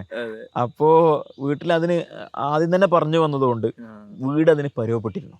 നമ്മൾ പെട്ടെന്ന് നമ്മളൊരു സുപ്രഭാതത്തിൽ പഠനമൊക്കെ കഴിഞ്ഞിട്ട് ഞാനിനി ബംഗാളിലേക്ക് പോവുക എന്ന് പറഞ്ഞാൽ ചിലപ്പോൾ അത് സാധ്യമാവില്ലായിരുന്നു. പിന്നെ പ്രത്യേകിച്ച് വേറൊരു സംഗതി, വീട്ടിലെ സാഹചര്യങ്ങൾ എല്ലാം, ഞാൻ വീട്ടിലെ മൂത്ത ആളാണെങ്കിൽ പോലും വീട്ടിലെ വിഷയങ്ങളൊന്നും എൻ്റെ മേലെ ഡിപ്പെൻസ് അല്ല, കുറേ കൂടിയൊക്കെ ഒരു ഫ്രീ ആണ്. അങ്ങനെ പല ആളുകളുടെ ഒരു പ്രയാസം അതായിരിക്കും. പക്ഷെ നമ്മളെ സംബന്ധിച്ചിടത്തോളം അത് തീരെയില്ല എന്ന് പറഞ്ഞാൽ തീരെയില്ല. അപ്പോൾ നമ്മൾ കുറച്ചുകൂടി ഒരു ഫ്രീ ആയിട്ടാണ് ഉണ്ടായിരുന്നത്. വേണമെങ്കിൽ പഠിക്കാം, അല്ലെങ്കിൽ അങ്ങനെയായിരുന്നു. അപ്പോൾ നമ്മൾ ഇങ്ങോട്ട് ഗൈഡ് ചെയ്യാൻ ഹക്കീം ഉസ്താദിന് സാധിച്ചു. അതുകൊണ്ട് തന്നെ പിന്നെ ഇങ്ങനത്തെ എന്ത് വിഷയങ്ങളും ഇങ്ങനെയുള്ള എന്ത് തീരുമാനങ്ങൾ എടുക്കുമ്പോഴും ഈവൻ കല്യാണത്തിൻ്റെ തീരുമാനം എടുക്കാൻ പോലും പിന്നെ വാപ്പ പിന്നെ പറഞ്ഞപ്പോൾ ഞാൻ പറഞ്ഞു അത് ഉസ്താദ് ചോദിച്ചാൽ മതി എന്ന് പറഞ്ഞിട്ട് ആ ഒരു ശൈലിയിലേക്ക് വീടിനെ മാറ്റിയെടുക്കാൻ അതൊരു സഹായകമായിട്ടുണ്ട്. ആ പഠിക്കുന്ന സമയത്ത് തന്നെ അങ്ങനെ വീട്ടിൽ ഇപ്പോൾ പിന്നെ വീട്ടിലൊക്കെ പിന്നെ ലീവിന് വരുമ്പോൾ പോലും പലപ്പോഴും SF-ൻ്റെ പഞ്ചായത്ത് കമ്മിറ്റിയുടെ മീറ്റിങ്ങോ അങ്ങനെ എന്തെങ്കിലുമൊക്കെ ആയിരിക്കും വരുന്നത്. എന്നാൽ പോലും ഉള്ള സമയത്ത് എല്ലാവരും കൂടെ ഒന്നിച്ചിരുന്ന് ഭക്ഷണം കഴിക്കും. ഭക്ഷണം കഴിക്കുമ്പോൾ ഹക്കീം ഉസ്താദ് ഓരോ സ്ഥലത്ത് പോയിട്ട് വന്ന അനുഭവങ്ങൾ പറയുന്നത്, അതുപോലെ ഏതെങ്കിലും ഗസ്റ്റ് വന്നിട്ട് അവരുടെ അനുഭവങ്ങൾ, നമ്മൾ തന്നെ യാത്ര ചെയ്തപ്പോൾ ഡൽഹിയിലോ അതുപോലെ ബാംഗ്ലൂരോ മറ്റ് മുംബൈയിലൊക്കെ പോയി വന്ന അനുഭവങ്ങൾ, അതിങ്ങനെ പിന്നെ അനിയനും ഉമ്മയാണ് കൂടുതൽ വീട്ടിലുണ്ടാവും. അപ്പോൾ അനിയനും ഉമ്മ നമ്മളൊന്നിച്ചിരുന്ന് ഭക്ഷണം കഴിക്കുമ്പോൾ അതിങ്ങനെ ഷെയർ ചെയ്യും. അപ്പോൾ അതിൽ നിന്നൊക്കെ അവർക്കൊരു ഒരുപാട് പിന്നെ മെസ്സേജുകൾ, അതറിയാതെ ഒരുപാട് മെസ്സേജുകൾ നമുക്ക് കൊടുക്കാൻ കഴിഞ്ഞിട്ടുണ്ട്. നമ്മൾ ചിലപ്പോൾ അത് വിചാരിച്ചിട്ടൊന്നും അല്ല പറയുന്നത്, പക്ഷേ അത് ആ അനുഭവങ്ങൾ എങ്ങനെ പറയുമ്പോൾ അത് നന്നായി വീട്ടിൽ നമുക്കൊരു അനുകൂലമായ സാഹചര്യം ഉണ്ടാക്കിയിട്ടുണ്ട്. അങ്ങനെയാണ് പിന്നെ ഞാൻ ഇങ്ങനെ പോവാന്ന് പറഞ്ഞപ്പോൾ, അല്ലെങ്കിൽ ഡൽഹിയിൽ പോരാന്ന് പറഞ്ഞപ്പോൾ അതിനൊന്നൊരു പ്രയാസമില്ലാത്ത രൂപത്തിൽ ആയിക്കോട്ടെ ഉസ്താദ് അങ്ങനെയാണോ പറയുന്നത് എന്നാൽ അങ്ങനെ അതെ ഉസ്താദ് എന്താണോ പറയുന്നത് അതുപോലെ എന്നുള്ള രൂപത്തിലേക്ക് ഉസ്താദിന് ചോദിക്കാൻ ചെയ്യാൻ പറ്റൂല എന്നുള്ള സാഹചര്യത്തിലേക്ക് വീടും കുടുംബവും ഒക്കെ അതിന് പരുവപ്പെട്ട് കഴിഞ്ഞു. അതുകൊണ്ട് ബംഗാളിലേക്ക് പോരാണ് അല്ലെങ്കിൽ ഇങ്ങനെയാണെന്നൊന്നും പറയുന്നത് ആർക്കും ഒരു കുഴപ്പമില്ല. അപ്പോൾ ഏതെങ്കിലും ഒരു യാത്ര ആഗ്രഹിച്ചിട്ട് ഉസ്താദിന്റെ പേര് പറഞ്ഞിട്ട് ദുരുപയോഗപ്പെടുത്തി യാത്ര ചെയ്തിട്ടുണ്ട്? അല്ല, അങ്ങനെ യാത്ര ചെയ്തിട്ടില്ല. കാരണം പിന്നെ എല്ലാം ഒന്ന് പഠിക്കുന്ന കാലത്താണല്ലോ കൂടുതലും അവിടെ നിന്നുള്ള യാത്ര. അപ്പോൾ ഉസ്താദ് പറഞ്ഞു കൊടുത്ത് ആ സമയത്ത് അങ്ങനെ നമുക്ക് പോകാൻ കഴിയുള്ളൂ. പിന്നെ ഇങ്ങോട്ട് പോകുന്നതിന് ശേഷം പിന്നെ എല്ലാം എല്ലാ യാത്രയും ഇതിൻ്റെ ഭാഗമാണല്ലോ. ഇതിൻ്റെ ഭാഗമല്ലാത്തൊരു യാത്ര ചിലപ്പോൾ ഒക്കെ ആദ്യ സമയത്തൊക്കെ 6 മാസവും 3 മാസവും 4 മാസമൊക്കെ ഒന്നിച്ച് യാത്ര ചെയ്യും. ഒന്നിച്ച് ഒരേ സിംഗിൾ എവിടെയും, ഇപ്പോൾ രാത്രി എവിടെയും കിടക്കും, അല്ലെങ്കിൽ പിന്നെ ഏതെങ്കിലും പള്ളികളിലോ എവിടെയും കിടക്കും. അങ്ങനെ എന്നിട്ട് ഒരു 6 മാസം കഴിഞ്ഞിട്ട് ഒരു സ്ഥലത്തെത്തും. അവിടെ ഒരു 5-8 ദിവസം 10 ദിവസം റെസ്റ്റ് എടുക്കും, അല്ലെങ്കിൽ നാട്ടിലേക്ക് കയറും. നാട്ടിൽ പോയിട്ട് പ്രത്യേക ഷെഡ്യൂളൊന്നും ഇല്ല, ഇത്ര മാസത്തിന് നാട്ടിൽ പോവാ അല്ലെങ്കിൽ ഇല്ല അങ്ങനെ ഷെഡ്യൂളൊന്നുമില്ല. ഷെഡ്യൂൾ തീരെ ഉണ്ടായിരുന്നില്ല, അത് ഇപ്പോഴും ഇല്ല. മീൻസ് അങ്ങനെ ഈ വീട്ടിലേക്ക് എത്താനുള്ളൊരു ഷെഡ്യൂളൊന്നും ഇപ്പോഴും ഇല്ല. അങ്ങനെ ഷെഡ്യൂൾ ഉണ്ടാക്കി പോയാൽ നമ്മൾ കാര്യങ്ങൾ ചെയ്തെടുക്കാൻ കഴിയില്ല. കാരണം നമ്മളൊരു ഈ ഷെഡ്യൂൾ ഉണ്ടാവുക, പിന്നെ ലീവിന് ടൈം ഉണ്ടാവുക, അതൊക്കെ ഒരു സാലറീഡ് പേഴ്സണെ സംബന്ധിച്ചിടത്താണല്ലോ. നമ്മുടെ ഒരു ഇനീഷ്യേറ്റ് ആകുമ്പോൾ നമുക്ക് ലീവ് എടുക്കാനും കഴിയില്ല. അതെ, അതെ. ലീവ് അത് ഓരോരുത്തരും ഒരു പിന്നെ സ്വന്തമായ സംവിധാനങ്ങൾ ആവുമ്പോൾ അല്ലെങ്കിൽ ഉണ്ടാക്കി വരുമ്പോൾ ഇനി സ്വന്തമായ അല്ലെങ്കിലും നമ്മുടെ ആ ലീവിനെ എങ്ങനെ പ്രതീക്ഷിച്ചിരിക്കുന്നതിനപ്പുറം നമുക്ക് ആവശ്യമുള്ളപ്പോൾ നമ്മൾ പോവുക. അല്ലാത്ത സമയത്ത് പൂർണ്ണമായി നമ്മൾ ഇതിനെ ഇൻവോൾവ് ചെയ്യുക എന്നുള്ള ഒരു സാഹചര്യത്തിലേക്ക് വന്നു എന്നുള്ളതാണ്. ഇപ്പോൾ ഇവിടെ 10ാം വാർഷികമായി ബന്ധപ്പെട്ട് നിരന്തരം മാസങ്ങളോളമായിട്ടുള്ളൊരു വർക്കിലായിരിക്കുമല്ല ശരിക്കും. ഈ വർഷം ഫുൾ എൻഗേജ്ഡ് ആയിരിക്കും. അതിന് 10 വർഷത്തെ ആഘോഷിക്കുമ്പോൾ. അപ്പോൾ ഇനിയിപ്പം പരിപാടിയൊക്കെ കഴിഞ്ഞ് നാട്ടിലേക്ക് പോകാനുള്ള എന്തെങ്കിലും തീരുമാനം ഉണ്ടോ? അല്ല, ഈ സത്യത്തിൽ പിന്നെ കുറച്ച് കാലമായിട്ട് അങ്ങനെ ഒരു മുമ്പ് ചെയ്തതുപോലെയുള്ള ഹെവി ഡ്യൂട്ടിയൊന്നും ഇപ്പോൾ ശരിക്കില്ല. ഇപ്പോൾ പുതിയ പുതിയ ആളുകളെ കാണുക, അവരെ പിന്നെ സ്ഥാപനമായിട്ട് കണക്ട് ചെയ്യുക. അതുപോലെ ബംഗാളിൻ്റെ അല്ലെങ്കിൽ നമ്മുടെ ഈ ഏരിയയിലൊക്കെയുള്ള പുതിയ പ്രദേശങ്ങളിൽ പുതിയ വല്ല പദ്ധതികളും നമുക്ക് കൊണ്ടുവരാൻ പറ്റുമോ, അതിൻ്റെ മീറ്റിങ്ങുകൾ, അതിന് പോവുക, അതിന് ആളുകളെ സ്ഥാപനമായിട്ട് കണക്ട് ചെയ്യുക. അങ്ങനെയുള്ള വിഷയങ്ങളിലൊക്കെ മാത്രമാണ് ഇപ്പോൾ കൂടുതലായിട്ട് ശ്രദ്ധിക്കുന്നത്. ബാക്കിയുള്ള വിഷയങ്ങളൊക്കെ അൽഹംദുലില്ലാ പ്രിയപ്പെട്ട നമ്മുടെ ഷെരീഫ് നൂറാനി ഉസ്താദും പിന്നെ ഇബ്രാഹിം സഖാഫി ഉസ്താദും അരി നൂറാനി ഉസ്താദും തങ്ങളും ഒക്കെ ഉൾക്കൊള്ളുന്ന, അതായത് നമ്മുടെ എൻ്റയർ ടീം, മുഷ്താഖ് അസേരി, അങ്ങനെ ഓരോ ടീമും അവരൊക്കെ ഓരോ വിഷയങ്ങൾ ഏറ്റെടുത്ത് കഴിഞ്ഞിട്ടുണ്ട്. അവർ മീറ്റിംഗ് വിളിക്കുമ്പോൾ ഇരിക്കുക, ആ മീറ്റിങ്ങിൽ നമ്മുടെ കാര്യങ്ങൾ സംസാരിക്കുക, ബാക്കിയുള്ള സമയം മുഴുവനായും ഇതിനു വേണ്ടി ചിന്തിക്കുക, അത് ചെയ്യുക എന്നൊക്കെയുള്ള ഒരു സാഹചര്യത്തിലേക്ക് മാറി. അന്നുണ്ടായിരുന്നൊരു പ്രഷർ, ആ തുടക്ക സമയത്തുണ്ടായിരുന്നൊരു പ്രഷർ ഒരിക്കലും ഇപ്പം ഇല്ല എന്ന് തന്നെ പറയണം. ഇപ്പോൾ കുറേ കൂടിയൊക്കെ ഫ്രീ എന്ന് പറയാൻ കഴിയില്ല, കുറച്ചുകൂടിയൊക്കെ ഒരു, അതായത് ഞാൻ മനസ്സിലാക്കുന്നത് തുടക്കകാലത്ത് ഉസ്താദ് അങ്ങോട്ട് പോയിട്ട് അവരെ കൊണ്ട് നിർബന്ധിച്ച് ചെയ്യിച്ച കാര്യങ്ങൾ ഇതൊക്കെ കണ്ട് ഇതിൽ പ്രചോദനം ഉൾക്കൊണ്ട് എല്ലാവരും എന്താണ് ഇങ്ങോട്ട് വരാം.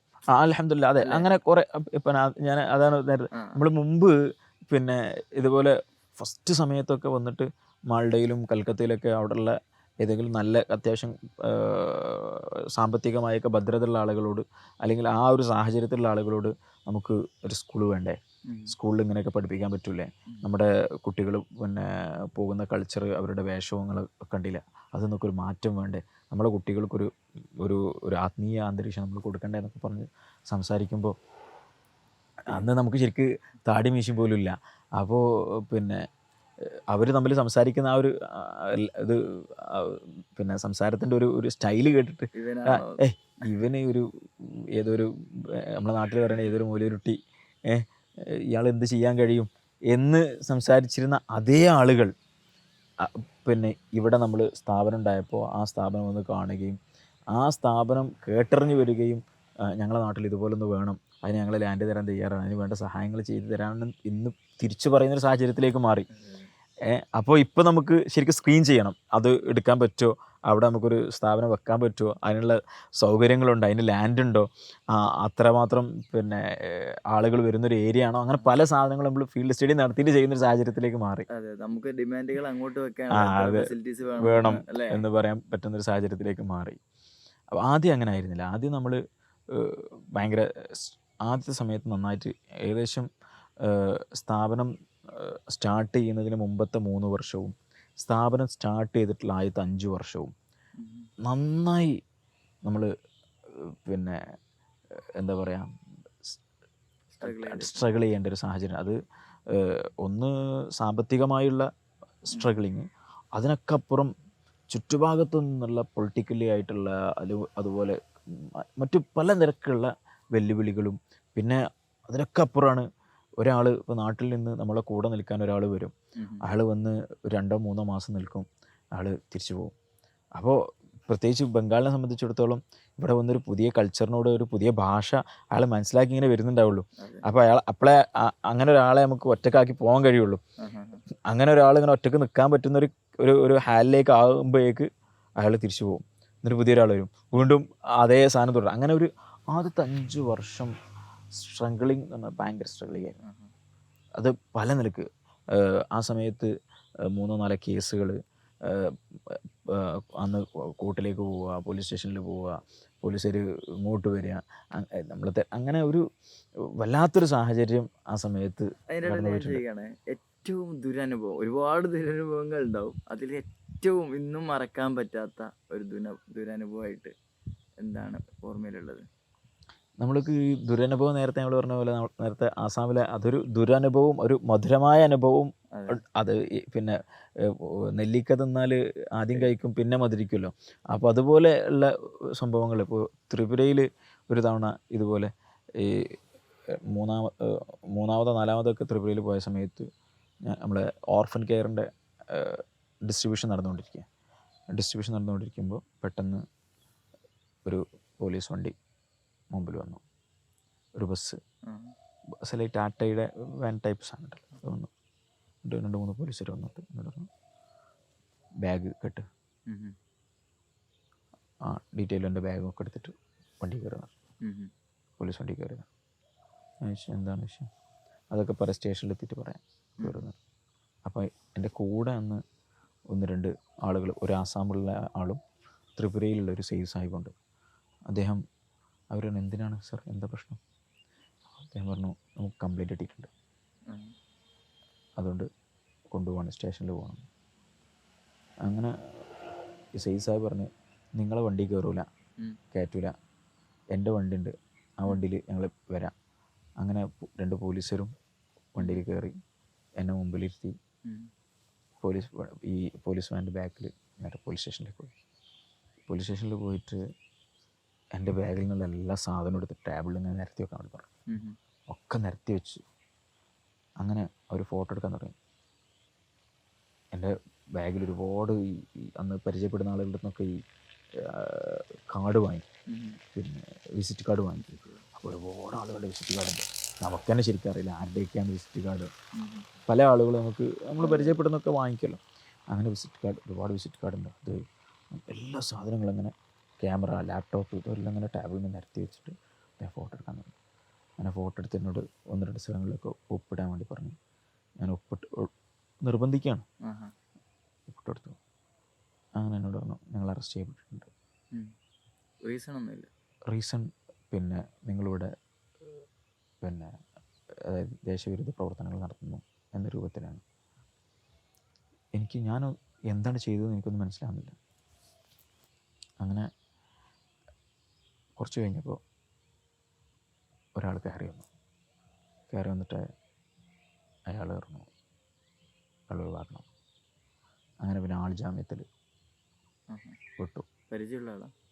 അല്ല, പരിചയമുള്ള ആളല്ല. അവിടുത്തെ ഒരു പഞ്ചായത്തിൻ്റെ ഏതോ ഒരു രാഷ്ട്രീയക്കാരനാണെന്നാണ് പറഞ്ഞ്. അയാൾ വന്നു, പിന്നെ വിട്ടേക്കണമെന്ന് പറഞ്ഞു, അയാൾ വിട്ടു. അങ്ങനെ ഞാൻ പുറത്തിറങ്ങി. അദ്ദേഹം പറഞ്ഞു, ഒരു ദിവസത്തേക്ക് അന്ന് വൈകുന്നേരം വരെ ത്രിപുര വിട്ടു പോകാൻ ആ ഏരിയ സ്റ്റേഷൻ പരിധി വിട്ടു പോകാൻ പാടില്ല, വൈകുന്നേരം ഒന്നുകൂടി വരണമെന്ന്. അങ്ങനെ രാത്രി ചെന്ന് പിന്നെയും ഒഴിവാക്കിയിട്ട് അവിടുന്ന് ഒഴിവാക്കിയിട്ടുള്ള ചെയ്തു കൊടുത്തു. അന്ന് ശരിക്ക് നന്നായി പേടിച്ചിരുന്നു. കാരണം എന്താണ് അതിൻ്റെ ഒരു സാഹചര്യം എന്താണെന്നൊന്നും മനസ്സിലാകാത്ത ഉണ്ടായിരുന്നു. അതൊരു അനുഭവം, ഓർമ്മ വന്നൊരു അനുഭവം. അങ്ങനെ അവിടുന്ന് തിരിച്ചു. പിന്നെ മറ്റ് കുറേ അനുഭവങ്ങൾ ഇവിടെ ഈ ഏരിയ ആയിട്ട് കണക്ട് ചെയ്തിട്ടാണ്. ഇവിടെ ഇതുപോലെ ഒരു ദിവസം രാവിലെ ഞാൻ ഡൽഹിയിലാണുള്ളത്. ഇവിടുന്ന് എന്തോ ആവശ്യത്തിന് വേണ്ടി, എന്തൊരു പേപ്പർ വർക്കിന് എന്തോ വേണ്ടി ഡൽഹിയിലെത്തിയാണ്. അപ്പോൾ രാവിലെ ഉണ്ട് ഇവിടുന്ന് ഇബ്രാഹിം ഉസ്താദ് വിളിക്കുന്നു. അന്ന് ഇത്ര സംവിധാനം, ആകെ 3 ക്ലാസ് റൂം മാത്രമല്ല, വേറൊന്നുമില്ല. അപ്പോൾ അതിൽ തന്നെ താമസവും അതിൽ തന്നെ അങ്ങനെയുള്ളൊരു സാഹചര്യം. അപ്പോൾ പിന്നെ ഇബ്രാഹിം ഉസ്താദ് വിളിച്ചു പറഞ്ഞു, ഉസ്താദ് എന്തെങ്കിലും ചെയ്യണം, എല്ലാവരും അടിക്കുന്നു എന്ന് പറഞ്ഞു. അപ്പോൾ ഞാൻ പിന്നെ വിളിച്ചിട്ട് ആരും ഫോൺ എടുക്കുന്നില്ല. ഞാൻ നേരെ ഇവിടുത്തെ SP-നെ വിളിച്ചു. SP-നെ വിളിച്ചപ്പോൾ SP പറഞ്ഞു, നേരെ ഫോൺ എടുത്തിട്ട് ഞാൻ പറഞ്ഞു, I am Suhairuddin Noorani from Kerala. ഉടനെ അദ്ദേഹം പറഞ്ഞു, ചേഞ്ച് യുവർ ആറ്റിറ്റ്യൂഡ് എന്ന് പറഞ്ഞിട്ട് അയാൾ ഫോൺ കട്ട് ചെയ്തു. പിന്നെ അയാൾ ഫോൺ എടുക്കുന്നില്ല. അങ്ങനെ പോലീസ് സ്റ്റേഷനിലേക്ക് വിളിച്ചു പോകുന്നു. പോലീസ് സ്റ്റേഷനിൽ നിന്ന് ഒരു റീപ്ലൈ ഇല്ല. അങ്ങനെ പിന്നെ എനിക്ക് പരിചയമുള്ളത് ഇവിടുത്തെ ഒരു മിനിസ്റ്ററുണ്ട്, അന്ന് എഡ്യൂക്കേഷൻ, ലൈബ്രറി ആൻഡ് എക്സ്റ്റൻഷൻ മിനിസ്റ്ററാണ്. അദ്ദേഹത്തെ വിളിച്ചിട്ട് വിഷയങ്ങൾ പറഞ്ഞു. അദ്ദേഹം പറഞ്ഞു, ലെറ്റ് മി ചെക്ക്. എന്ന് പറഞ്ഞ അത് ഫോൺ വെച്ചു. കുറച്ച് കഴിഞ്ഞിട്ട് അദ്ദേഹം വിളിച്ചു പറഞ്ഞു, ഞാൻ സ്റ്റേഷനിൽ വിളിച്ച് പറഞ്ഞിട്ടുണ്ട്. അങ്ങനെ പോലീസുകാർ വന്നതിന് ശേഷമാണ് പിന്നെ എനിക്ക് ഇവരെ കോൺടാക്ട് ചെയ്യാൻ കഴിഞ്ഞത്. ബ്രൈസ്ഥാനെ കോൺടാക്ട് ചെയ്തപ്പോൾ, അതുപോലെ അലിസ്ഥാനെ കോൺടാക്ട് ചെയ്യുമ്പോൾ ഇവരൊക്കെ ഭയങ്കര ബേജാറില്ല. കാരണം ആളുകൾ കയറി സ്ഥാപനത്തിൽ കയറി ആകെ പ്രശ്നമാക്കിയിട്ടുണ്ട്. കുട്ടികളൊക്കെ അടിച്ചോടിച്ചിട്ടുണ്ട്. അങ്ങനെ റീസൺ ഒന്നും അറിയില്ല. സ്ത്രീകൾ ആയിട്ട് നമ്മളെ വലിയ സ്ത്രീകളുടെ ക്ലാസ് അന്ന് നടക്കലുണ്ടായിരുന്നു റോള വിമൻസ് അക്കാഡമിയിൽ. അപ്പോൾ ആ സ്ത്രീകളെല്ലാവരും കൂടി കുട്ടികളെ സമാധാനിപ്പിക്കാനും ഇതിനൊക്കെ വേണ്ടി വന്നിട്ടുണ്ട്, അവർ ഭക്ഷണം വെച്ച് കൊടുക്കുന്നുണ്ട് എന്നൊക്കെ പറഞ്ഞ് ഞാൻ ഇപ്രാവശ്യത്തെ അത് ഭയങ്കര. അപ്പോൾ ആ ഒരു അപ്പത്തൊരു മൂഡ് തന്നെ എല്ലാവരും ഇനി ഞങ്ങൾക്ക് ഇവിടെ നിൽക്കാൻ കഴിയില്ല എന്നുള്ള. ഞാൻ ഉടനെ തന്നെ തന്നെ പെട്ടെന്ന് എൻ്റെ എല്ലാ പണിയും ഒഴിവാക്കിയിട്ട് നേരെ കൊണ്ട് തിരിച്ച് ഡൽഹിയിൽ നിന്ന് കൊണ്ട് അടുത്ത ദിവസം നേരം വിളിക്കുമ്പോൾ ഇവിടെ വന്നു. അപ്പോഴേക്കും ഇവിടുത്തെ ഒരു സാഹചര്യം, അന്ന് രാവിലെ ആയപ്പോഴേക്ക് ഇവിടുത്തെ പത്രങ്ങളിലൊക്കെ ന്യൂസ് വന്നിട്ടുണ്ട്. ഇവിടുത്തെ 2 ഉസ്താദുമാർ തമ്മിൽ പ്രോബ്ലം ഉണ്ടായി. അതിൻ്റെ ഭാഗമായിട്ട് മദ്രസ പൂട്ടി, അല്ലെങ്കിൽ അങ്ങനെ ആ ഒരു സാഹചര്യം ഉണ്ടായി എന്നൊക്കെ പറഞ്ഞിട്ടുള്ളൊരു ന്യൂസൊക്കെ വന്നിട്ടുണ്ട് ബംഗാൾ പത്രത്തിൽ ന്യൂസിൽ. ഉടനെ ഇവിടെ വന്നപ്പോൾ കുട്ടികളൊക്കെ അൽഹംദുലില്ലാ ഈ പോലീസുകാരനെ വിളിച്ചു പറഞ്ഞ പോലീസുകാരനെ ഇത് അവർ പൂട്ടിയിട്ടാണ് പോയത്. ഈ ടീം വന്നിട്ട് പൂട്ടിയിട്ടാണ് പോയത്, പുറത്തുനിന്ന് പൂട്ടിച്ചിട്ടാണ് പോയത്. ഒക്കെ തുറന്നു കൊടുത്തിട്ട് കുട്ടികളൊക്കെ ഉള്ളിലാക്കിയിട്ടുണ്ട്. പിന്നെ ഫുൾ ടൈം 30 ദിവസം 1 മാസത്തോളം പോലീസ് കാവലിലായിരുന്നു. അങ്ങനെ ഒരു സാഹചര്യത്തിലൂടെ അങ്ങനെ കടന്നുപോയി. മറ്റൊരു സമയത്ത് പിന്നെ ഞാനന്ന് ഇവിടെ ഇല്ല പോലും, നമ്മളാരെയോ അടിച്ചു എന്നൊക്കെ പറഞ്ഞിട്ട് ക്രിമിനൽ കേസ് അത് കിടക്കുന്നു. അങ്ങനെ ഒരു സാഹചര്യം, അങ്ങനെ ഒരു തുടക്കകാലം എന്ന് പറഞ്ഞാൽ ആദ്യത്തെ 5 വർഷം ഇങ്ങനെ തന്നെ ആയിരുന്നു. ഒരു നിലക്കും സമാധാനം, മാനസികമായി ഭയങ്കര പ്രഷറിൽ ചില സമയത്തൊക്കെ ഇങ്ങനെ പോലും ഇനി അങ്ങോട്ട് പോകണമെന്ന് എനിക്ക് പോലും ഫീലാകുന്ന, എനിക്ക് പോലും ഇനി അങ്ങോട്ട് വരണോ, ഇനി അങ്ങോട്ട് പോകണോ, എനിക്ക് ഇങ്ങോട്ട് പോകാൻ കഴിയുന്നില്ല എന്നുള്ള. ചിലപ്പോൾ കൽക്കത്ത വരെയൊക്കെ വരും, ഇങ്ങോട്ട് വരില്ല. ബാക്കിയുള്ളിടത്തൊക്കെ പോകും, മാൾഡ വരെ വരും, ഇങ്ങോട്ട് വരാത്തൊരു സാഹചര്യമൊക്കെ രൂപപ്പെട്ട ഒരു സാഹചര്യം ഉണ്ടായിരുന്നു. എന്തായാലും ഇതിൻ്റെ അതായത് സ്ഥാപനത്തിൻ്റെ തുടക്കവും മാജികണ്ട ജീവിതവും നമുക്ക് മറ്റൊരു വീഡിയോയിൽ ചർച്ച ചെയ്യാം. അതെ, ഇതിൽ യാത്രയിലുണ്ടായൊരു നല്ലൊരു അനുഭവം കൂടെ ഒന്ന് പങ്കുവെച്ച് നമുക്ക് എന്ത് ചെയ്യാം, ഈ വീഡിയോ ഇവിടെ അവസാനിപ്പിക്കാം. ഓക്കെ. യാത്രയിലുണ്ടായ നല്ല അനുഭവങ്ങൾ എന്ന് പറഞ്ഞാൽ ഒരുപാട് ആളുകളെ കാണാൻ കഴിയുക, ഒരുപാട് ആളുകളോട് നമുക്ക് നല്ല സൗഹൃദം വെക്കാൻ കഴിഞ്ഞു. പിന്നെ മറ്റൊരു നല്ല അനുഭവം, വളരെ എനിക്ക് യാത്രയിൽ ഉണ്ടായ എനിക്ക് ഭയങ്കരമായിട്ട് ഫീൽ ചെയ്തൊരു അനുഭവമാണ്. ഞാനൊരു ദിവസം പിന്നെ ദർബംഗയിൽ നിന്ന് കിഷൻഗഞ്ചിലേക്കുള്ള യാത്രയിലാണ്, ട്രെയിനിലെ യാത്രയിലാണ്. അങ്ങനെ യാത്ര ചെയ്യുമ്പോൾ എൻ്റെ കൂടെ യാത്ര ചെയ്യുന്നത് ഒരു ബ്രാഹ്മൺ ഫാമിലിയാണ്. അവർ താഴെ ഇരിക്കുന്നുണ്ട്, ഞാൻ മുകളിൽ 1-2 പുസ്തകം എടുത്തിട്ട് വായിച്ചുകൊണ്ട് ഇങ്ങനെ കിടക്കുക. അങ്ങനെ ഈ ഫാമിലി കയറിയ ഉടനെ എന്നോട് തട്ടി എന്നെ നീപ്പിച്ചു. മുകളിൽ ഇറങ്ങാൻ വേണ്ടി പറഞ്ഞു. എന്ത് ഞങ്ങളെ മുകളിൽ ഇരിക്കാൻ പാടില്ല, താഴേക്കിറങ്ങണം. അങ്ങനെ അദ്ദേഹം 1-2 തവണ ഭയങ്കര കുറച്ച് ദേഷ്യത്തോടു കൂടി പറഞ്ഞപ്പോൾ ഞാൻ ഇറങ്ങിയപ്പോൾ എനിക്ക് ഇരിക്കാൻ സ്ഥലമില്ല. ഞാൻ കുറച്ച് സമയം കഴിഞ്ഞപ്പോൾ സൈഡിലൊരു സീറ്റ് കാലിയായി. ഞാൻ ആ സീറ്റിലിരുന്നു.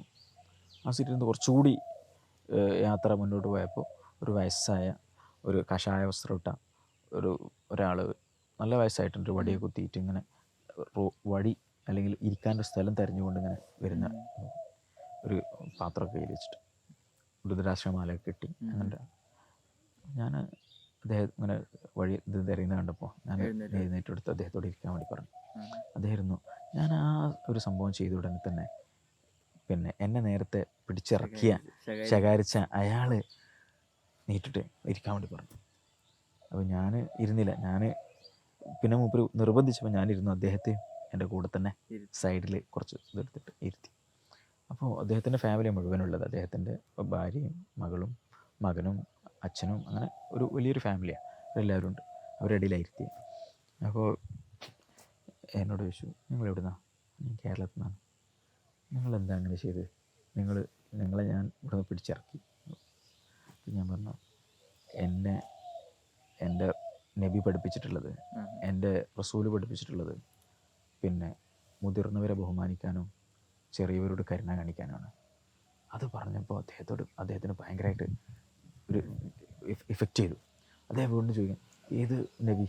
മുഹമ്മദ്. അതെ, മുഹമ്മദ് സല്ലല്ലാഹു അലൈഹി വസല്ലം.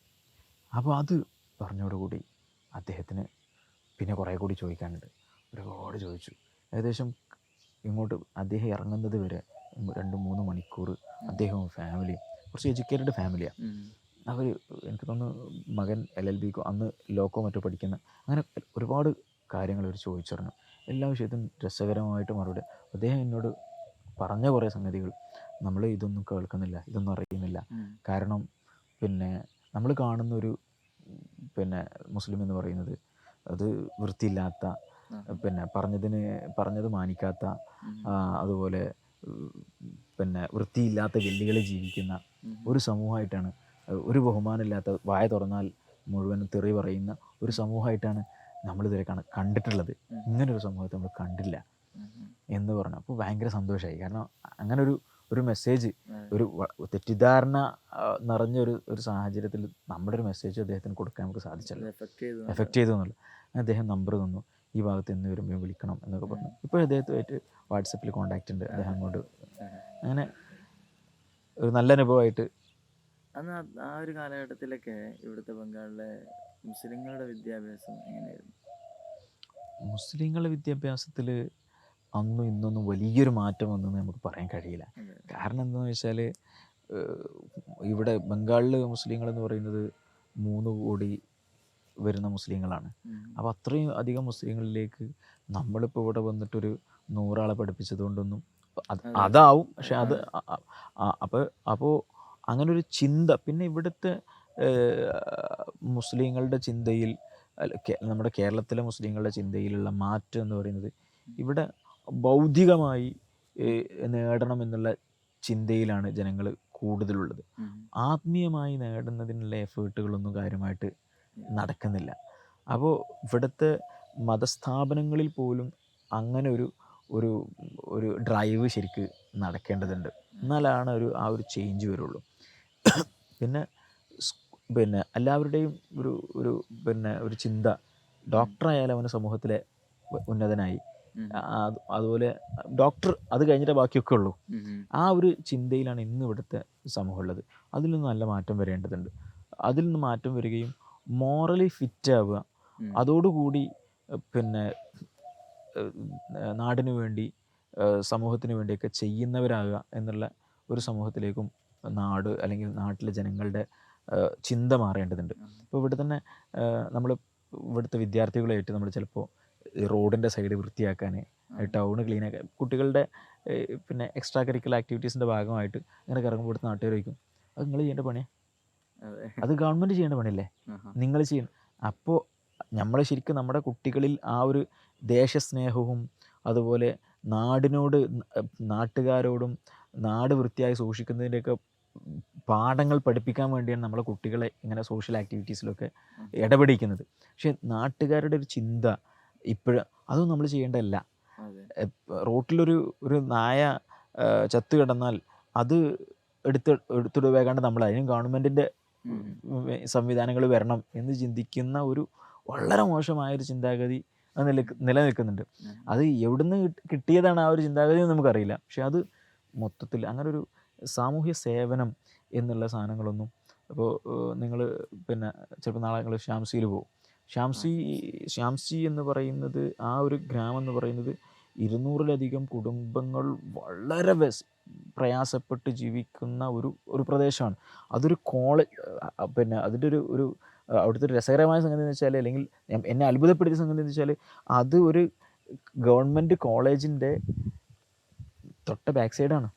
മീൻസ് അതിൻ്റെ ചുമര് കഴിഞ്ഞാൽ ഗവൺമെൻറ് കോളേജിൻ്റെ കുട്ടികളുള്ള അതിൻ്റെ ചുമരിൻ്റെ നേരെ ബാക്ക് കഴിഞ്ഞാൽ ഈ ഗ്രാമം തുടങ്ങുക. ആ ഗ്രാമത്തിൽ വളരെ അധസ്ഥിതരായ വിഭാഗം ജീവിച്ചു കൊണ്ടിരിക്കുന്നു.